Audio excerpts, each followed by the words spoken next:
La femme, elle l'avait appelé comme ça, le chien rose, parce que quand elle l'avait trouvé, ce chien-là, il y avait le poil blond, on aurait dit que le poil était rose, il y avait la peau rose, il y avait le nez rose, puis il y avait toutes les griffes roses, sauf une qui était noire. Puis cette femme-là, elle aimait plus les chiens que les humains. Fait que quand un chien arrivait chez eux, elle l'adoptait. Fait qu'elle s'est occupée du chien rose. Elle l'a aimé. Elle en a pris soin. Puis un jour, ben, le chien rose est disparu. Fait qu'elle l'a cherché. Elle est allée voir les voisins. Pas de chien rose. Elle est allée au village. Pas de chien rose. Elle est allée dans un rang plus loin. Pas de chien rose. Fait que l'été a passé, l'automne, l'hiver, pas de chien rose. Le printemps suivant, c'est dit que le chien rose avait dû trouver une nouvelle famille. Donc, quelques jours plus tard, une petite boîte de poils qui est arrivée.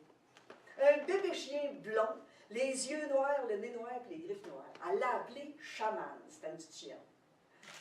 Puis, elle, ce qu'elle faisait quand elle avait un nouveau chien qui arrivait, elle partait dans le bois avec le chien, puis elle laissait le chien la guider. Puis comme ça, elle avait découvert des beaux endroits. À un moment donné, elle avait découvert une vieille érablière. Une autre moment donné, une source. Puis une autre fois, une talle de framboise noire. Fait que ce matin-là, elle part avec Chaman dans le bois. Puis là, ma Chaman, elle s'en va, elle grignote des bouts de bois, elle creuse des trous, elle mange de l'herbe, elle se promène. Puis elle s'arrête au pied d'un érable. Hey, la femme regarde cet érable, elle ne l'avait jamais vu avant. Elle s'approche, Chaman est assis au pied de l'érable. Puis là, elle voit le poil rose, le nez rose, la peau rose, les griffes roses sauf une noire. Le corps de son chien mort. Elle avait de la peine, mais elle était contente, elle l'avait retrouvé. Fait qu'elle est rentrée chez eux avec Chaman. Puis le printemps était vraiment arrivé. Là, la chaleur était prise, les premières hirondelles étaient arrivées. Fait qu'elle s'est dit, je vais aller enterrer le chien rose. Fait que quelques jours plus tard, elle part avec sa pelle. Puis elle s'en va avec Chaman. Là, le Chaman se promène, encore, puis creuse, puis grignote. Puis elle arrive au pied de l'érable. Sous ses yeux, c'était une œuvre d'art. Sur le dos, autour de la tête, entre les pattes du chien, il y a des belles fleurs qui poussaient. Des fleurs blanches, jaunes et roses. Hey, toi, Sylvie, là, t'es-tu chien ou chat? Moi, aujourd'hui, chien. Vous? Êtes-vous chien ou chat? Qui est chien? Levez la main. Juste voir. OK, quand même. Qui est chat? Oh, là, c'est majeur, hein? Toi, quand t'es-tu chien ou chat? Moi, je suis chat. C'est ça. Ah non, mais Sylvie, un chat, passe à ça, là. Un chat, là. Un chat, là, tu peux le laisser 2-3 jours tout seul avec la bouffe de la nourriture, puis il est correct, là. Ouais. Le chat, là, tu sais, hein, ceux qui aiment les chats, vous savez, on s'assoit dans le fauteuil. On prend un bon lit, puis le chat, il vient se coucher sur nous autres, hein? Ouais. Puis le chat, ben, ça ronronne. Ouais. Mais un chien, c'est un fidèle compagnon. Un chien, là, c'est toujours là pour nous accueillir quand on arrive. Puis un chien, c'est toujours prêt à avoir du plaisir puis à jouer avec nous autres. Un chien. Non, ouais, c'est vrai, mais un chien, faut que tu le sortes qu'il fasse ses besoins, là. Ben oui. Tu sais, puis un chien, ça jappe tout le temps, tout de champ, pour tout qui voit rien, puis... Sylvie, un chien, ça pue pas. Oh! Mais un chat, là, tu peux pas le regarder dans les yeux, il peut te sauter dans la face. Puis un chat, hein, quand il décide de faire ses griffes sur le beau coq en cèdre que t'as hérité de tante Donalda, puis quand tu viens de t'acheter un beau matelas tout neuf, enfin, puis qu'il décide de faire son territoire en pissant dessus, un chat. Dans le coin, assis, sur le banc.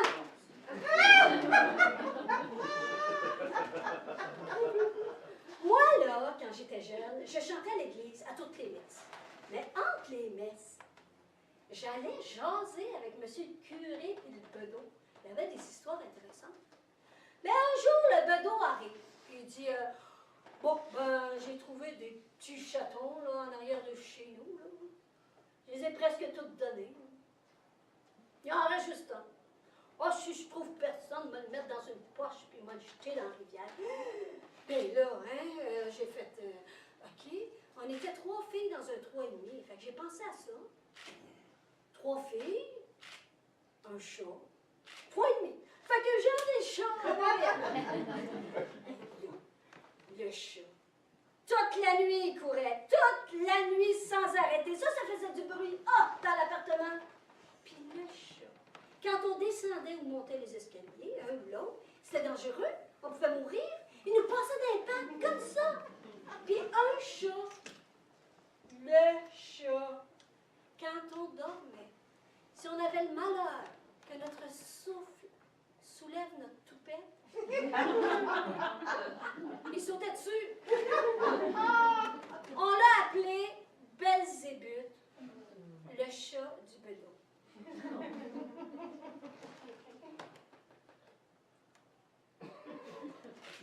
Toi, que je te revoie jamais sur mon chemin, parce que tu vas dégoûter. C'était une petite vieille. Elle avait ses habitudes. Bon, à chaque matin, elle se faisait son gruyot. Son bon petit gruyot tout chaud. Trop chaud. C'est pas grave.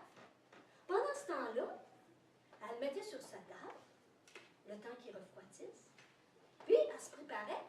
Elle allait chercher du petit bois pour nourrir le foyer qu'elle avait.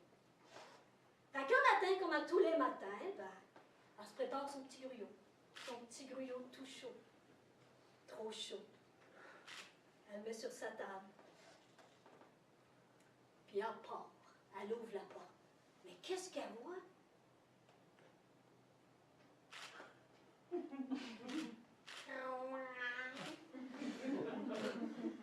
Obi, le petit minou, qu'est-ce que tu fais là? Veux-tu bien te dire? T'es-tu perdu? Obi, il te manque des moustaches. Pour moi, tu t'es perdu.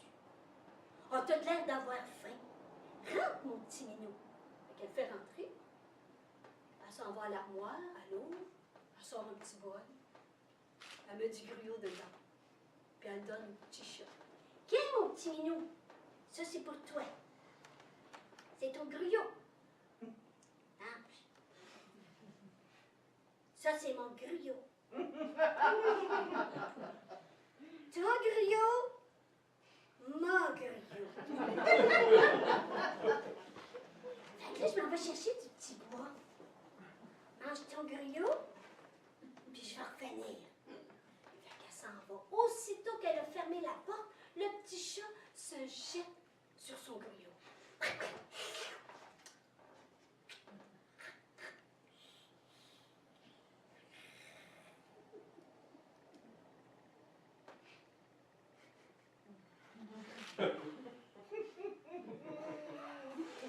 Il saute sur la table, mange le gruyot de la petite vieille, saute dans la marmite, mange la marmite, la cuillère à peau, puis descend. Aussitôt qu'il est descendu, la petite vieille est arrivée. Ben, coudonc. Mais t'as-tu fait du gruyot, moi, matin? Ben, c'est-tu bête? Mais là, elle voit le petit chat avec du gruyot sur le bord des moustaches. C'est-tu toi qui as mangé mon gruyot?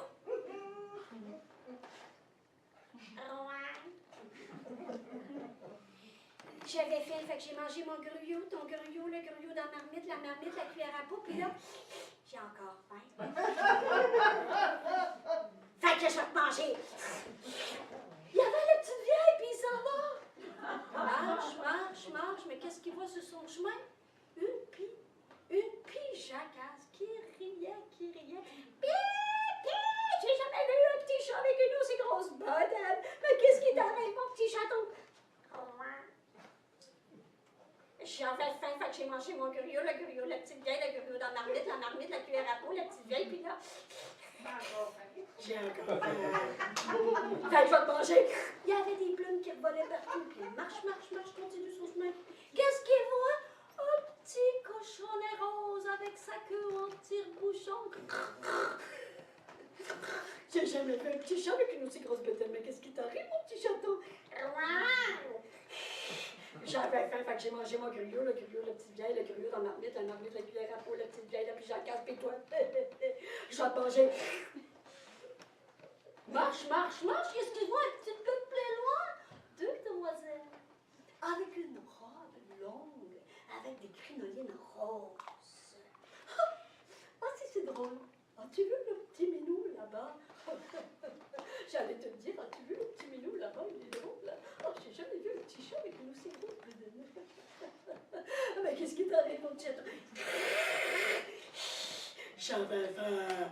Fait que j'ai mangé mon gruyot, le petit vieil, le gruyot dans la marmite, la cuillère à peau, la petite vieille, la pijacatte, le cochonnet rose, puis vous deux. Je vais vous manger.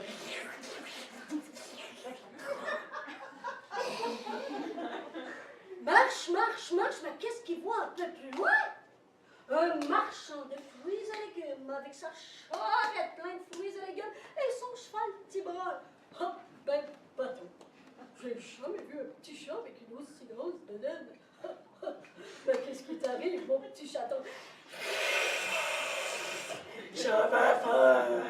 Fait que j'ai mangé mon gruyot, le petit vieil, le gruyot dans la marmite, la cuillère à peau, la petite vieille, la pijacatte, des cochonnets roses. Puis les deux demoiselles avec la crinolette rose.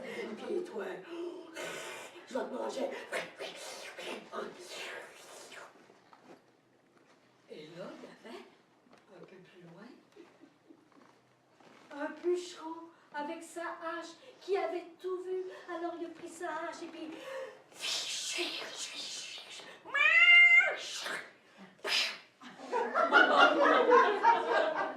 là, ressort le marchand de fruits et légumes avec sa charrette pleine de fruits et légumes, son cheval petit brun qui sont partis au galop, suivi des deux demoiselles avec leurs robes froissées qui sont partis à courir, suivi du petit cochonnet rose qui avait beau chercher sa petite crotte et bouchon, mais il n'y avait pas le temps. Il est parti.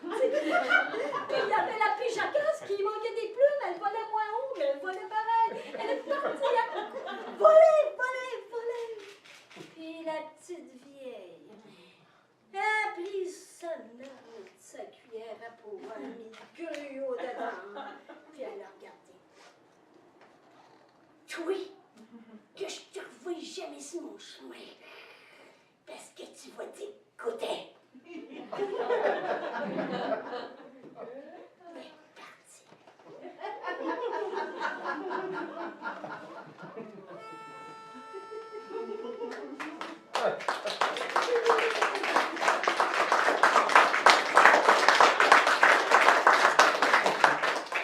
Papa Nicolas voulait tuer son chat.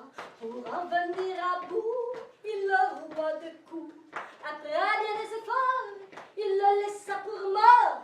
Nez, pattes, oreilles, poings et griffes. Le chat revint le lendemain matin. Le chat revint, le fait est certain. Nul ne saura ni comment ni pourquoi. Mais dans le chant du coq, le chat était là. Grand-père, bien entendu, ne s'était pas combattu.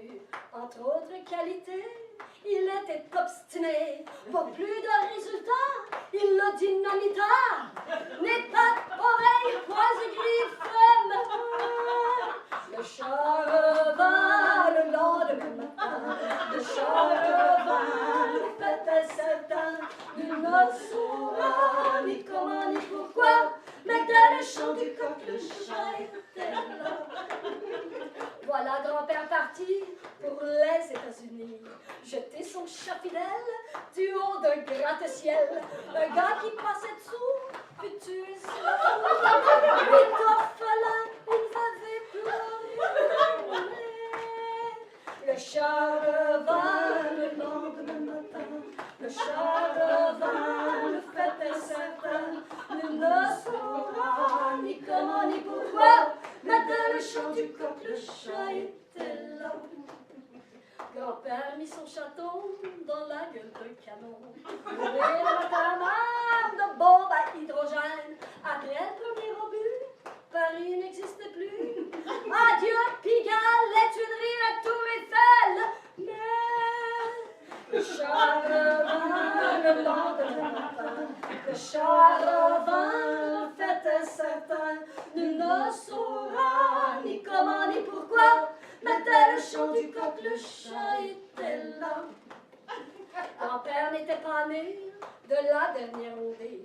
Il lui mangea les yeux, il lui mangea le nez, il lui mangea la queue, la rate et l'estomac, mais pas d'oreilles, poils et griffes. Le Charleval parlait d'une émotion, le Charleval sous forme d'indigestion. Ni comment ni pourquoi, l'estomac de grand-papa ne le supporta pas. Si bien qu'il trépassa.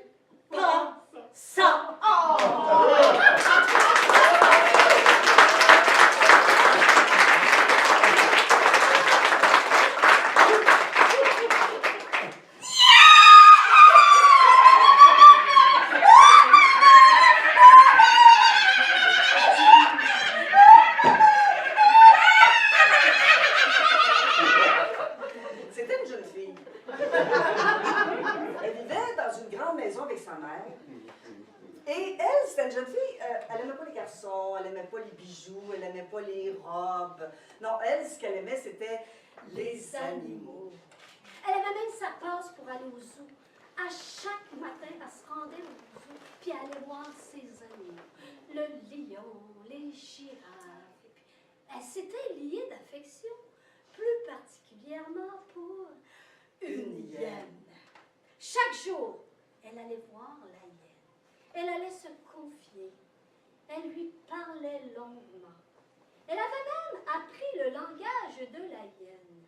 Et la hyène avait appris le langage de la jeune fille. Un matin, comme d'habitude, la jeune fille se lève, se prépare pour aller au zoo. Quand sa mère l'aborde, ma fille, ma très chère fille, ce soir, nous allons préparer pour toi un grand repas suivi d'un bal en ton honneur pour te trouver un prétendant. Alors, s'il te plaît, tu changeras de robe et tu prendras un bain parce que tu sens fort. Immédiatement, elle s'est rendue au zoo. Elle a été voir directement la hyène. C'était important. Elle s'est confiée. Elle lui a dit combien elle n'avait pas le goût de cette soirée-là, combien elle n'avait pas le goût d'avoir tant d'invités et surtout, autant de nourriture en abondance. En abondance, qu'a dit la hyène. Regarde ce que je mange tous les jours. Toujours la même chose.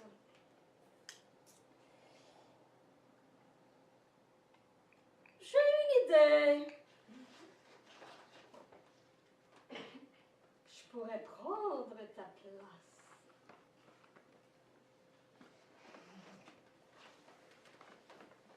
La jeune fille a sorti la hyène de sa cage, a réussi à contourner l'attention des gardiens. Elle est entrée chez elle, sa mère s'en est pas rendue compte, elle a monté les marches avec la hyène jusque dans sa chambre, elle a fermé la porte. Et là, durant toute la journée, ils ont cherché une robe qui pourrait faire à la hyène de la bonne grandeur, de la bonne couleur pour le teint.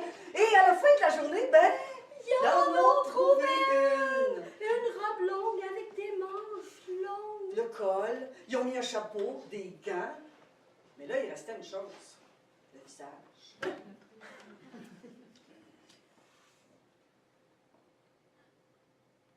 J'ai une idée. Est-ce que t'as une bonne? Oui, j'ai une bonne. On pourrait la faire venir. Je prendrais son visage.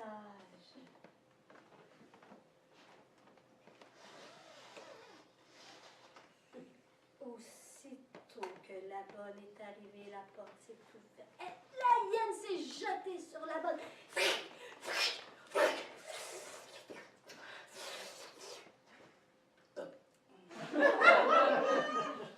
Il restait les pieds de la bonne.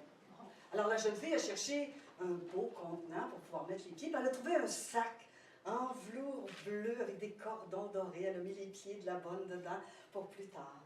Et là, durant le reste de la journée, ils ont maquillé, c'est-à-dire la jeune fille a maquillé le visage de la hyène. Fond de teint, fard à joues, fard à paupières, mascara, eyeliner, rouge à lèvres. Et puis à la fin de la journée, c'était assez réussi. Mais il restait une chose. l'odeur. Alors, la jeune fille a parfumé la hyène de la tête aux pieds, puis avant qu'elle puisse descendre, parce qu'on commençait à entendre les gens arriver, elle lui a fait ses dernières recommandations. Bon, écoute-moi bien. Là, tu vas descendre, tu vas entrer dans la grande salle à dîner, tu vas voir, il y a une grande table. À ce bout-là, il y a une fenêtre. Ma mère s'assoit toujours à l'autre bout de la fenêtre parce qu'elle aime bien voir le paysage. Assis-toi le plus loin d'elle, juste au cas où elle se douterait de quelque chose. Bonne soirée, merci. Et la hyène s'est dirigée vers le bas. Il y avait une musique douce, les gens riaient, une ambiance agréable. Elle s'est rendue là où la fille lui avait dit d'aller et elle a mangé. Ah, c'était bon, ça sentait bon, ça goûtait bon. Et au moment du dessert, les domestiques ont présenté à la hyène un plateau. Un dessert. Non, merci. Le dessert, je l'ai devant moi.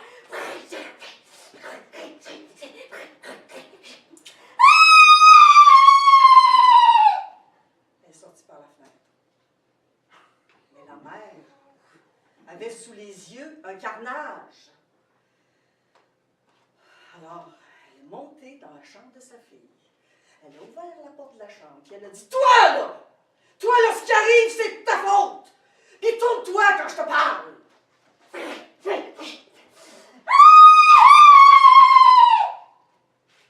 Tout ce qui restait, c'était le sac en velours bleu avec les cordons dorés.